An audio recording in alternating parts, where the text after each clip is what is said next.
จ้าคันข้างหน้านี่คือ Yamaha YZF R1 นะครับโฉมนี้เป็น All New เห็นตั้งแต่ปี 2015 ยันปีปัจจุบันนะครับพูดสั้นๆเลยขนนี่ลุกไปหมดเลยนะครับซูเปอร์ไบค์คันแรกของผมก็คือ Yamaha YZF R1 นี่แหละแต่ไม่ใช่โฉมนี้นะเป็นโฉมแรกของ R1 ตอนนั้นปีประมาณ 1999 R1 Carburetor โฉมแรกที่มี 20 วาล์วนะครับแต่ปัจจุบันนี้เหลือ 16 วาล์วละพูดถึงดีไซน์ภายนอกนี่ต้องใช้คำว่าหล่อไม่มีอะไรให้พูดมากนะครับหน้าตาบางคนก็เทียบว่ามันคือปลาคาเบนด้วยไฟหน้านี่แบบมันมีแบบคิด LED แล้วก็ไฟหน้าหล่อๆเรือนไม้ที่เป็นจอสีดีไซน์เนี่ยหลายคนบอกว่ามันเหมือน R6 ไหมใช้คำว่าคล้ายแล้วกันแต่มิติรถอยากบอกว่า R1 มีความบึกมีความหนาถ้าเปรียบกับคนเล่นกล้ามผมว่า R1 เป็นอารมณ์แบบเล่นกล้ามมาหลาย10 ปีแล้วนะครับส่วน R6 ยังอารมณ์แบบเพิ่งเล่นมาประมาณพักใหญ่ๆดีไซน์มีกลิ่นอายที่คล้ายกันในตระกูล R Series นะครับแต่อย่างที่ผมบอกความบึกความหนามันไม่เหมือนกันรวมถึงความสูงเจ้านี้ต้องใช้คำว่าสูงเหลือเกินสูงขนาดไหนเดี๋ยวขอไม่ดูเลยแล้วกันความสูงผมนะครับ168 เซนติเมตรอันนี้ขาซ้ายลงพื้นอยู่รถยังเอียงอยู่นะครับเอาว่าขาขวานี่ลอยแบบเห็นได้ชัดพอตั้งรถขึ้นมาตรงนะส่วนสูง168นะครับอารมณ์บัลเล่ของจริงรู้สึกถึงปลายเท้าที่ไม่มั่นคงเลยถามว่าเพราะอะไรเมื่อเทียบกับตัว ZX10R โฉมก่อนหน้านี้เดี๋ยวขอนั่งท่านี้แล้วกันเอาขาขวามาแตะบนเบรกนะครับขาซ้ายมันจะสไลด์ถึงพื้นได้นะครับมันจะมั่นคงกว่าเทียบกับ ZX10R เตี้ยกว่าเยอะได้เลย ZX10R เบาะเนี่ยในคลิปล่าสุดที่ผมตั้งข้อไม่ดูนะครับ ZX10R เนี่ยเบาะถึงพื้นอยู่ประมาณ 83-84 เซนติเมตรแต่ R1 โฉมนี้ 85.5 เซนติเมตรนะครับสูงกว่า ZX 2 เซนติเมตรก็อย่างที่เห็นนะครับเอาขาลงพร้อมกัน2ข้างผมจะเป็นประมาณปลายเท้าบัลเล่เลยนะครับถามว่าลำบากไหมก็เวลาขี่ไม่ได้เอาขาลากพื้นนะครับไม่มีผลขนาดนั้น แต่โอเคมีเรื่องตอนจอดแล้วก็ฝึกสไลด์ก้นดีๆมันก็จะอยู่ท่าที่มั่นคงแบบนี้นะครับใจมาอะไรก็ขี่ได้อันนี้ไม่ถูกต้องนะครับที่ถูกต้องคือทักษะดีอะไรก็ขี่ได้นะครับไม่มั่นใจเรื่องทักษะตัวเองไปหาคอร์สอบรมช่วยได้เยอะแล้วถามว่าน้ำหนักละหนักไหมดูที่สเปคชีตหนักที่199กิโลกรัมก็มาตรฐานของซูเปอร์ไบค์นะครับแต่ถามว่าการวางบาลานซ์ระหว่างขี่ผมว่าทำได้ดีคอนโทรลง่ายเอาว่าอาจจะลำบากช่วงซอกแซกสำหรับส่วนสูงที่เท่าผมนะแต่ถ้าล้อหมุนตรงไปข้างหน้าเลี้ยวซ้ายเลี้ยวขวาแบบอารมณ์ขับขี่ท่องเที่ยวนะครับตัวรถถือว่าเป็นรถที่วางบาลานซ์ได้ค่อนข้างดีนะครับก็ไม่ได้ถือว่าหนักขนาดนั้นนะก็สไตล์ซูเปอร์ไบค์แหละมาดูกันที่ไฮไลท์ต่อมาที่ในตัว R1 มีทาง Yamaha ใช้คำว่า Delta Box หรือเฟรมที่เป็นอลูมิเนียม Delta Box นะครับเนี่ยเฟรมที่เราเห็นอยู่นะครับตั้งแต่ชุดแรมแอร์ช่วงหน้าที่รับต่อจากแรมแอร์ด้านหน้าครับยาวมาถึงด้านล่างนี่เลยมันเป็นอลูมิเนียมเดลต้าบ็อกนะครับก็คือเป็นอลูมิเนียมแหละซึ่งข้อดีคือเรื่องความเบาและความแข็งแรงนะครับแต่สิ่งที่ระยะยาวเห็นผลมากที่สุดคือเฟรมมันจะไม่ผุในรถมอเตอร์ไซค์รวมถึงรถยนต์หลายๆรุ่นสังเกตว่าเป็นเฟรมเหล็กอันนี้ถือว่าเป็นเรื่องปกตินะครับนานๆไปรอยเชื่อมรอยต่อหรือว่าบางทีเราจอดตากแดดตากฝนนะครับโอกาสที่สนิมขึ้นตามซอกเฟรมมีแต่ในตัวเฟรมที่เป็นอลูมิเนียมหรือว่าเดลต้าบ็อกของ Yamaha เนี่ยตัวนี้ตัดทิ้งไม่ได้นะครับไม่มีสนิมแน่นอนส่วนซับเฟรมด้านหลังนี่คือเป็นแมกนีเซียมนะครับซึ่งทั้งดีไซน์ของเปลือกและวัสดุที่ใช้ต้องใช้คำว่ามันหล่อล้ำเหลือเกินนะครับเอามาเรามาดูในเรื่องเครื่องยนต์นะครับเครื่องยนต์ถือว่าเป็นไฮไลท์จุดที่ใหญ่ที่สุดซึ่งนะเครื่องยนต์ CP4 เนี่ยเราจะได้ยินคุ้นหูมาตั้งแต่ช่วง R1 โฉมก่อนหน้านี้หรือตั้งแต่ปี 09 แล้วแหละที่เราเรียกกันว่าหน้าเอเลี่ยนนะครับ09 ยาวมาถึง 2012 มีการไมเนอร์เชนในเครื่องยนต์ไม่ได้โฉมนะครับก็คือมีการใส่สลิปเปอร์คลัตช์ลงไปแล้วก็มีการเปลี่ยนตัวแข้งพินนะครับหรือแข้งชาร์ปพินให้มันใหญ่ขึ้นมีความคงทนขึ้นในช่วงประมาณปี 11-12 นะครับแต่ยังเป็นโฉมเดิมนะไมเนอร์เชนจนกระทั่งปี 2015 CP4 ในตัวนี้ก็เรียกว่าเป็น all new ทั้งเครื่องเลยนะครับหลายคนรู้ดีนะครับว่าเครื่องยนต์ R1 เนี่ยคือเครื่องยนต์ 4 สูบเรียงอินไลน์นะครับ998 cc แรงม้าสูงสุดอยู่ที่ 200 แรงม้าความแรงไม่ต้องพูดโคตรแรง สั้นๆนะครับว่าโคตรแรงกับสิ่งที่มันทนความแรงได้ขนาดนั้นเรามาดูที่วัสดุภายในนะครับแมททีเรียลภายในของเครื่องยนต์บล็อกนี้ลูกสูบอลูมิเนียมฟอร์ดก้านสูบที่เป็นไทเทเนียมวาล์วที่เป็นไทเทเนียมได้เรื่องความเบาและความแข็งแรงซึ่งเราจะได้ยินแมททีเรียลหรือว่าวัสดุที่อารมณ์เนี้ยอยู่ในเครื่องยนต์ที่เป็นรถแต่งนะครับเอาว่าถ้าเป็นรถยนต์เนี่ยคุยกันที่รถพันม้าแล้วล่ะที่มันต้องทนแรงม้าได้สูงๆทำให้วัสดุเนี่ยมันต้องทั้งเบาและแข็งแรงนะครับมันถึงทำให้ต้องใส่ลูกฟอร์ดก้านวาล์วไทเทเนียมอะไรขนาดนั้นนะครับแต่ทาง Yamaha ใส่วัสดุเหล่านั้นนะครับอยู่ในเครื่องเดิมๆของ Yamaha YZF R1 จากโรงงานเลยแม่ พูดแล้วขนลุก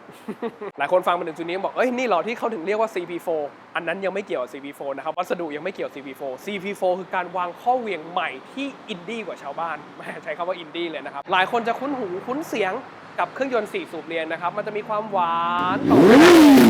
ด้วยความว่า4สูบเรียงเนี่ยมันจะสมูทเสียงหวานเลยนะครับแต่ใน4สูบเรียงของ Yamaha YZF R1 จะเป็นแบบนี้หยาบกระด้างเหลือเกินนะครับ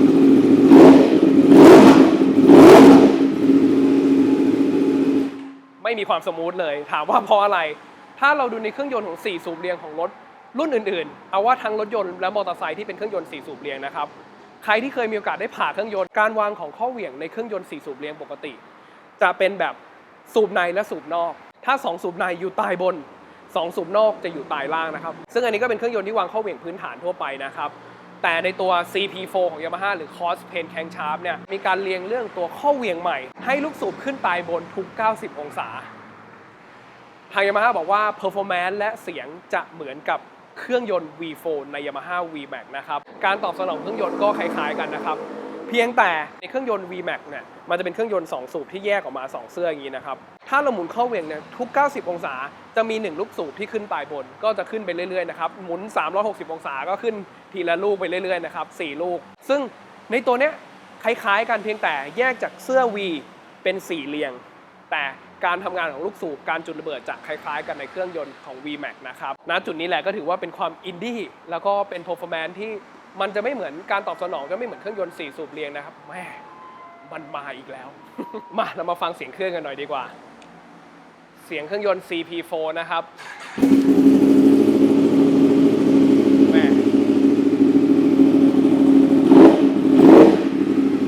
ตอนนี้อุณหภูมิน้ำหล่อเย็นปกติแล้วนะครับเปิดให้ฟังเลยแล้วกัน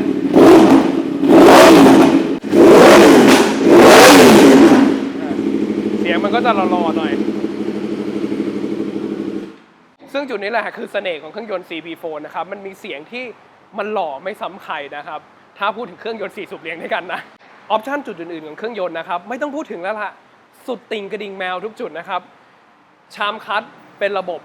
สลิปเปอร์คัชนะครับรวมถึงควิกชิปเตอร์ที่เตะขึ้นได้เลยโดยที่ไม่ต้องกำคัชไม่ต้องถอนคันเร่งนะครับก็ถือว่าเป็นมาตรฐานของซูเปอร์ไบค์ในยุคปีปัจจุบันแล้วล่ะแต่สิ่งที่เป็นไฮไลท์อยู่ในเครื่องยนต์บอกนี้ต่อคือเรื่องระบบ ID นะครับระบบกรองอากาศรวมถึงตัวลิ้นปี่ผีเสื้อแหละหลายคนจะได้ยินคำว่า YCCI YCCT ออปชันตัวนี้จะอยู่ใน Yamaha YZF R6 เช่นกันนะครับผมเคยพูดรายละเอียดแบบลึกๆในคลิปนั้นนะครับเดี๋ยวแปะลิงก์ไว้ด้านล่างแต่ขอพูดรวบๆแล้วกันในคลิปนี้นะครับเดี๋ยวคลิปมันจะยาวเกินไปถ้าพูดละเอียดนะครับ YCCT คืออะไร Yamaha Chip Control Throttle นะครับง่ายๆเลยคันเร่งไฟฟ้าแต่หลายคนงงว่าเอ้ยทำไมบิดเนี่ยได้ยินเสียงคันเร่งสายรวมถึงเราเห็นคันเร่งไปคันเร่งกลับอยู่ในตัวรถด้วยนะครับเนี่ยมันจะเป็นคันเร่งไฟฟ้าได้ยังไงซึ่งถามว่าตัวนี้เป็นคันเร่งไฟฟ้าจริงๆแต่มันเป็นผสมผสานนะครับแล้วตัวสายคันเร่งเนี่ยมันจะโยงมาตรงตำแหน่งข้างๆลิ้นปี่ผีเสื้อนะครับมาที่เซ็นเซอร์ไม่ได้เข้าไปที่ลิ้นปี่ผีเสื้อโดยตรงนะครับมาที่เซ็นเซอร์ก่อนแล้วเซ็นเซอร์ก็จะส่งข้อมูลไปที่กล่อง ECU และกล่อง ECU เนี่ยก็จะคำนวณและส่งข้อมูลกลับมาที่มอเตอร์ลิ้นปี่ผีเสื้ออีกทีนึงนะครับมันก็จะแยกกันเป็นคันเร่งไฟฟ้าแหละเพียงแต่คันเร่งไฟฟ้าของรถรุ่นอื่นๆเนี่ยไม่ว่าจะเป็น S1000 หรือตระกูลดูคาตินะครับหรือรุ่นอื่นๆที่เป็นคันเร่งไฟฟ้าเรามักจะเห็นตัวเซ็นเซอร์มันอยู่ที่ปลอกเร่งเลยมันจะไม่มีสายโยงไปนะครับแต่เพียงแต่ตัวเซ็นเซอร์ตัวนี้มันย้ายมาอยู่ข้างๆลิ้นปี่ผีเสื้อนั่นเองอันนี้ก็คือระบบคันเร่งไฟฟ้าของตัว Yamaha นะครับต่อมาดูกันที่ YCCI ต่อ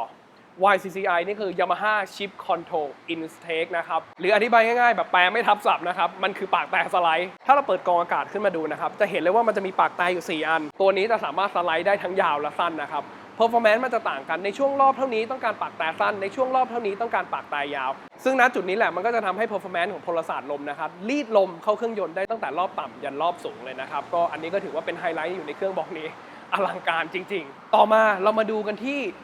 ไฮไลท์จุดนี้แหละที่ต้องใช้คำว่ามันเป็นข้อแตกต่างที่ใหญ่ที่สุดเมื่อเทียบกับ R1 โฉมก่อนหน้านี้ออปชันตัวนี้คือการเอาเซนเซอร์ IMU นะครับแบบ G-Force Sensor มีเซนเซอร์วัดแรง G นะครับมันจะวัดแกนอยู่6แกนนะครับว่า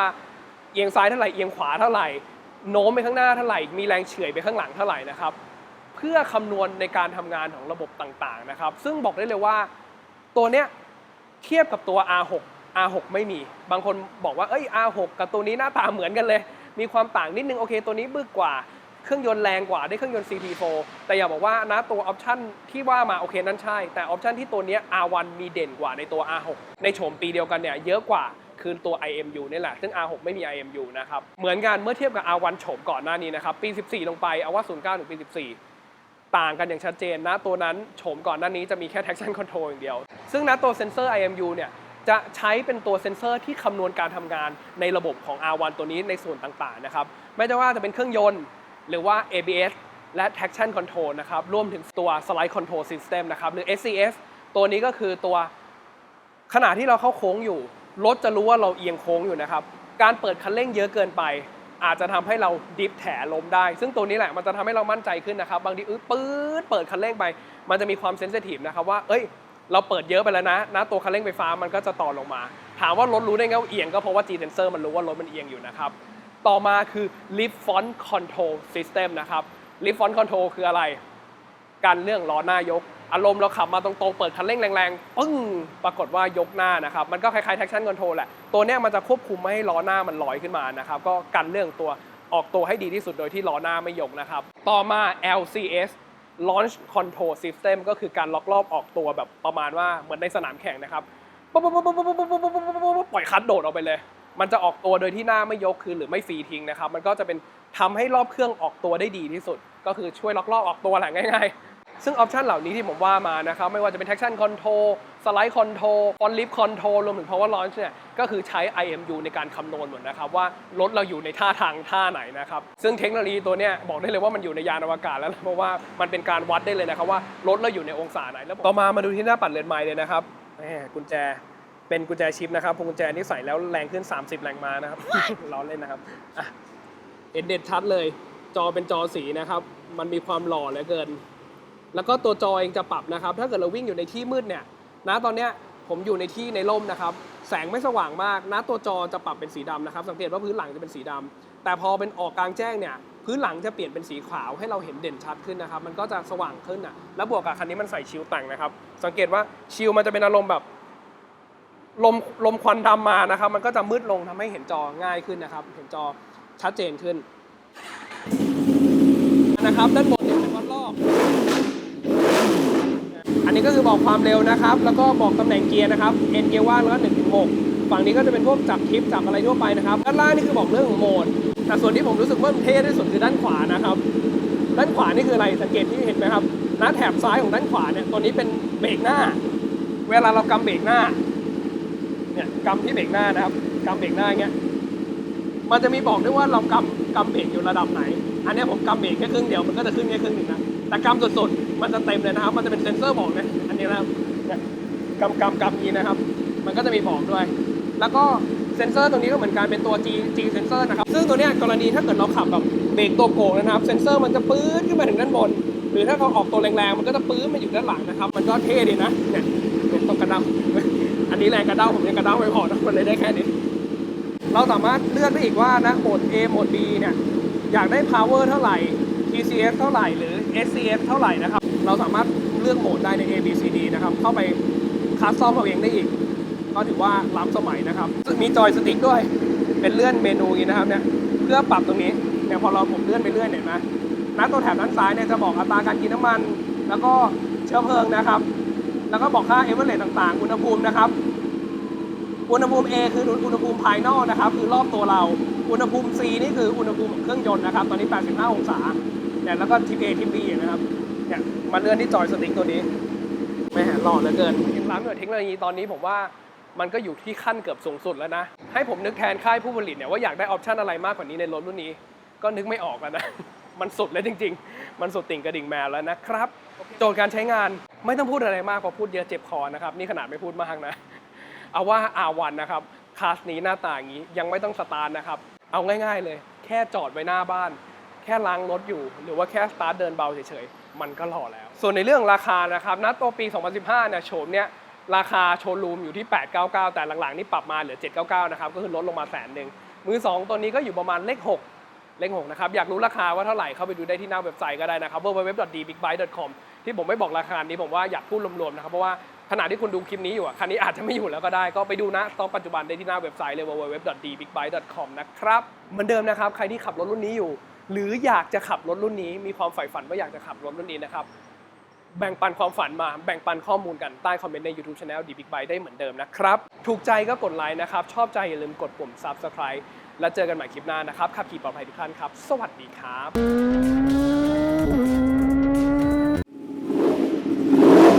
ความหล่อเนี่ยไม่ต้องพูดถึงนะครับอ่ะฟังเสียงเลยแล้วกันโอ้ยน้ำมันหมดอีก